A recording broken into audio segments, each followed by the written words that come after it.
నమస్తే అమ్మా. సో ఇప్పుడైతే మనకి మున్సిపల్ ఎలక్షన్స్ అయితే రాబోతున్నాయి. 2026లో మనకి మున్సిపల్ ఎలక్షన్స్ అయితే రాబోతున్నాయి. ఇంతకు ముందు చూసుకున్నట్టయితే గ్రామ పంచాయతీ ఎలక్షన్స్ లో కూడా మనకి కాంగ్రెస్ పార్టీ ముందంజలో ఉండడం జరిగింది. మరి ఈసారి బీజేపీ ఎంతవరకు పాత్ర పోషిస్తుందంటారు మరి మున్సిపల్ ఎలక్షన్స్ లో? అందరికి నమస్కారం అమ్మా. నా పేరు మద్దర్ల శ్యామ్ సుందర్. ప్రజలందరూ గమనిస్తూ ఉన్నారమ్మా. గ్రామ పంచాయతీ ఎలక్షన్స్ నుంచి కూడా అంటే ఇప్పుడు మన తెలంగాణ అనేది కొన్ని వేల మంది ఆత్మ బలిదానాలతో కూడినటువంటి రక్తమాంసాలు, తెలంగాణ ప్రజలు రక్తమాంసాలతో కట్టుకుంటున్నటువంటి గడ్డ ఇది. ఈ గడ్డని ఎట్లా దోచుకుంటుంది కాంగ్రెస్ గవర్నమెంట్ అనేది ప్రజలందరూ గమనించారు. ఈసారి మాత్రం ఖచ్చితంగా బీజేపీ పార్టీకి మొగ్గు చూపిస్తున్నారు. బీజేపీ పార్టీ ఈసారి అత్యంత మెజారిటీతో గెలుస్తుందన్న నమ్మకంతో మేము ఉన్నాము. ప్రజల అంటే బాగా అవేర్నెస్ పెరిగింది ప్రజలలో. సో ఈసారి మాత్రం ప్రజలు మాత్రం డెఫినెట్గా బీజేపీ పార్టీకి ఓటేస్తారని గ్యారంటీ ఇస్తున్నాం. అంటే ఇదే కాకుండా బీజేపీ నుంచి ఈసారి పవన్ కళ్యాణ్ కూడా రంగంలోకి దిగబోతున్నారు తెలంగాణ మున్సిపల్ ఎలక్షన్స్ లో అని కూడా వినిపిస్తుంది. నిజంగానే పవన్ కళ్యాణ్ క్యాంపెయినింగ్ చేస్తారా? క్యాంపెయినింగ్ చేస్తే ఏ విధంగా ఉంటుందంట? పవన్ కళ్యాణ్ గారు ఇప్పుడు ఆయన ఒక మంచి లీడరు, మంచి నాయకుడు. ఒక మంచి పార్టీ అనేది బీజేపీ పార్టీ అన్నది ఆయన దృష్టిలో ఉండింది కాబట్టి పవన్ కళ్యాణ్ గారు క్యాంపెయినింగ్ చేస్తే మంచిగా ఉంటుంది అనేది మా ఒక్క అభిప్రాయం.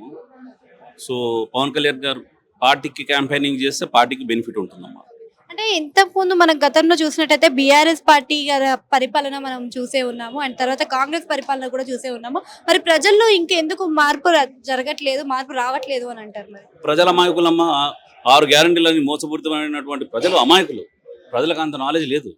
కాంగ్రెస్ గవర్నమెంట్ వాళ్ళు ప్రజలను మోసం చేయడానికి 6 గ్యారంటీలు అని చెప్పేసి ఒక్క గ్యారంటీని కూడా ఫుల్ఫిల్ చేయలేనటువంటి పరిస్థితి. సో ప్రజలని అనేది ఏం లేదు. ప్రజలను మోసం చేసేటటువంటి వాగ్దానాలను నమ్మద్దు అనేది నాకు ప్రజలతో విజ్ఞప్తి నాది. అదే విధంగా నిన్న చూస్తున్నట్టయితే సీఎం కొన్ని వ్యాఖ్యలు చేయడం జరిపోయింది మన బీఆర్ఎస్ పైన. సో ఒకరినొకరు తిట్టుకునేది ఏమైనా ఉంటుందా, లేకపోతే ప్రజల్లో మార్పు తెచ్చి పాలన డెవలప్మెంట్ ఏమైనా చేసే అవకాశం ఉందంటారా? మరి ఇప్పుడు 12 సంవత్సరాల నుంచి బీఆర్ఎస్ ప్రభుత్వం 10 సంవత్సరాలు, 2 సంవత్సరాలు కాంగ్రెస్ గవర్నమెంట్.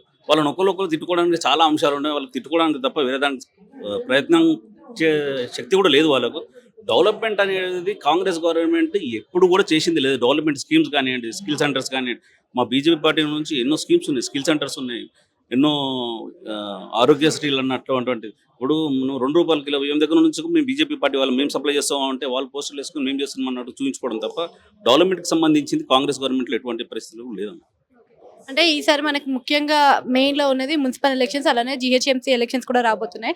మరి ఈ 2 ఎలక్షన్స్ లో కూడా ఈసారి విజయం సాధించే అవకాశాలు ఉన్నాయంటారా? మరి బీజేపీ ఏ విధంగా సాధిస్తుంది? 100% మేము విజయం సాధిస్తామమ్మా. ఇంకా కూడా ప్రజలు నీళ్లకు, కరెంట్కి, వీటికే బాధలు అనుభవిస్తున్నారు తప్ప మేము ఇంకా ఏ డెవలప్మెంట్ అనేది చూడలేదు. హైదరాబాద్లో కానివ్వండి, తెలంగాణలో కానివ్వండి డెవలప్మెంట్ అనేది ఏం చూడలేదు. ఏమన్నా చూపిస్తే హైటెక్ సిటీ చూపిస్తున్నారు తప్ప మన తెలంగాణ ప్రజలు అక్కడ ఉండేటోళ్ళు ఎవరు లేరు. ఓన్లీ వాళ్ళ కాంగ్రెస్ గవర్నమెంట్కి సంబంధించిన లీడర్లు, తర్వాత బయట నుంచి వచ్చిన వాళ్ళు తప్ప మన తెలంగాణ ప్రజలు అనేటోళ్ళు ఎవరు కూడా అక్కడ ఉండేటోళ్ళు లేరు.